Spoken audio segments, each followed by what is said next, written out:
Hello सर्वांना, कसे आहात सर्वजण? काय झालं, मी काल परवा एक जणांच्या घरी गेले होते बरं का. तर त्या मुलीचं कसं आहे, लव्ह मॅरेज आणि 20 वर्षाचीच आहे. 20 पण नसेल, 19 वर्षाची असं. तिने केले लव्ह मॅरेज. तिचे आईवडील नाराज आहेत. तिचे आईवडील म्हणणं नको होतं हे मुलाशी लग्न, नाही का. तर आता काल परवा रक्षाबंधन होतं बघा, हो की नाही.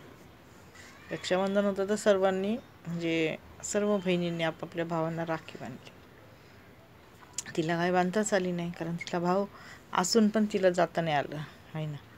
तर तिची नणंद आली होती तिच्या घरी, तर तिला खूप रडायला आलं नंदेला बघून की हिने हिच्या भावाला राखी बांधली आणि मी नाही बांधली.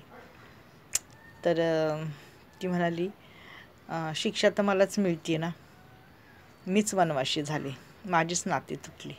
प्रेम काही आपण दोघांनी केलं ना, मग तुझे नातेवाईक तुझ्याजवळ आहेत, मग माझे नाही आहेत. मग